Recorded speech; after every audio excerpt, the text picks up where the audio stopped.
Today I'm interviewing Kim Beale from Soccer Plus New Zealand. I'm setting up for an unbig opportunity. Oh! Yeah. I had to turn it went off. Kia ora everyone. I would like to welcome Kim Beale to our show. Kia ora, Kim. Kia ora, Missy.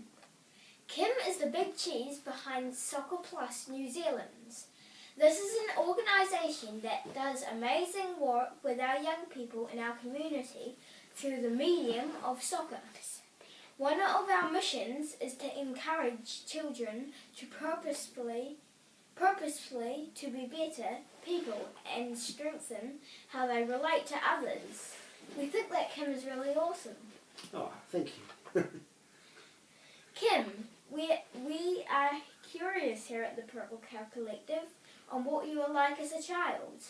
What kind of things did you love to do when you were younger? Oh, that's a good question. I grew up in a big family, so I've got 9 brothers and sisters. So we were really, really adventurous. We did lots of things. So we were always outside, running around, playing games. But as you can probably guess, I had a favourite game that I played mostly. So I did a lot of playing soccer up at the park, or we had a big backyard in our place. So I did that, and I just always liked doing stuff. Yeah. Same. Except nowadays, everyone goes on the iPad and Xbox and stuff. Yeah. Who or what inspired you as a young person? Well, my older brothers, to be honest. So I was the second youngest, and I had 3 brothers older than me, and they were kind of like the people I wanted to be most like. So I always looked up to my older brothers, and I wanted to beat them at soccer. I wanted to be better than them at soccer, and I liked hanging around them. So they were all good guys. Did you ever fight? Yeah, sometimes. Yeah, I usually cheated, so I won. You created Soccer Plus New Zealand a number of years ago. Can you tell us why you did this? Well, actually, yeah, so a long time ago, a friend of mine and I, we got invited to go to Singapore and the Czech Republic, and it was what was called a football mission. So while we were there, we did lots of coaching of kids, playing lots of games. We got involved in running a camp in the a soccer camp in the Czech Republic. We visited things like schools and orphanages and prisons, and it was just an amazing time of really realising that life is more important than just the things you do for yourself.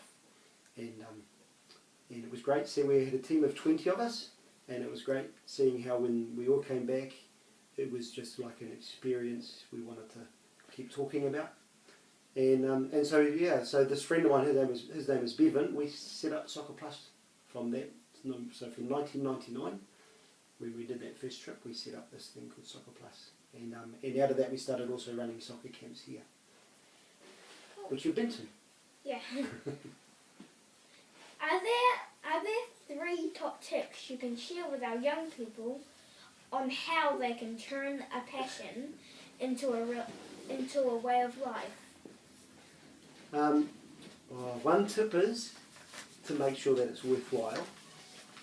Make sure it's something that is really worth doing. And then another tip from there would be that you've got to be prepared to work real hard, because to be good at anything takes a lot of hard work, and that means some sacrifices and giving up. If you wanted to be good in a sport, then you can't eat junk food, and you can't just be sitting around all the time. You've got to be working hard. So I think that would be a second one. And the third one is, I think you learn to take other people with you as you go. So if you're in a sport, you can learn to be a coach when you're young. So coaching other people and inspiring other people helps you become better at it as well. So I think that would be the 3 main things. Kind of like practice. Practice is a big part, It's really important. Yeah, practice makes... Perfect. Better. Doesn't make perfect, but it does make better. Do you like that? A bit different than what you've heard, But nobody's quite got perfect yet, so I don't think it makes perfect, but it does make better, guaranteed. Well, kind of Pele is perfect because he has been like the best the greatest soccer player, and if no one can beat him, then he's basically perfect until someone beats him. Then he's like really good. Then he's not perfect anymore. Yeah. Okay. I'm really excited to know that you have a relationship with Valencia Football Club in Spain. One of my goals is to play professional soccer for Bayern München.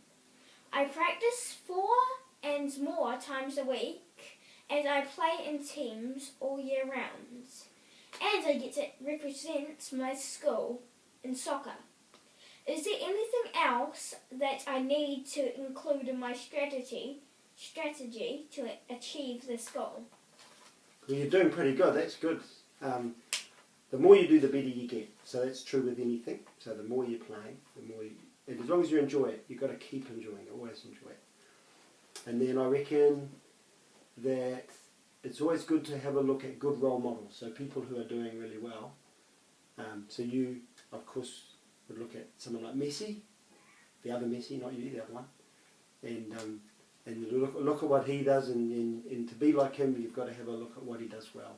But one thing he does well is he keeps trying, keeps working hard. But that's really what it is. It's working hard. And you know what? When you don't succeed, then don't get too disappointed. So if you make a mistake, or if you fail, if you lose, then it's always a stepping stone. It's not something that drags you down, but it's something that picks you up. Okay. Losing's okay. Here at the Purple Cow Collective, we want to encourage young people to be remarkable, to develop an unshakable belief in themselves, and to make a positive difference in the lives of others. We also think that failing at something, when you think you have a great idea, is a good thing, because you can learn from it. Can you tell us about an idea that you had that didn't work out, and how you got over all the disappointment? Oh gosh, let me think. Yeah, okay. When I was your age, I used to think that I was a really good singer, and I formed a band at primary school, and I was the lead singer, and with my friends we didn't have any instruments or anything. This was just our dream, and we decided that we were going to be this band, and then when we got older, we'd get together and we'd be this rock band. When I got to intermediate school, because I thought I was a good singer, I auditioned for the school choir, and I didn't get in. And that's when I started to realise that maybe I wasn't such a good singer after all. And then as I got older, people actually give you a few indications as to whether you're a good singer or not. But that doesn't have to destroy your dreams, because whenever I travel in my car, I always have music playing, and if I'm the only person in the car, or if I have my daughters with me, they have to suffer as well, then I like singing. So I haven't given up singing, I just don't have an audience. Apart from your daughters that go. They put their earphones on now, so they listen to their music while I'm singing, so I have to sing louder. Is there any advice you can give to young people like me who want to do something that makes a positive difference, but they are put off by my peer group? Yeah, I think you always have to think that if the thing that you're doing is going to be good for other people, then you've got to keep going with it. Sometimes the things that are good for us might not always be good for others, or they might not help us to build good relationships with other people. But if you know that it's good for other people as well, then, even for instance, for instance, being a great football player, of course we like watching football, so when we see people who are great football players, it becomes something that's good for us because they inspire us. So you always have a look at the thing you're doing and say, how can this be good for other people as well? And that helps you to want to be better at it. So I think always, your peers sometimes might put you down, sometimes because they're a little bit jealous that you're doing a good job at what you're doing. So you have to be careful that they don't always influence to stop you doing something you know is right. Would you like to share any exciting things that are happening at Soccer Plus New Zealand that may interest us?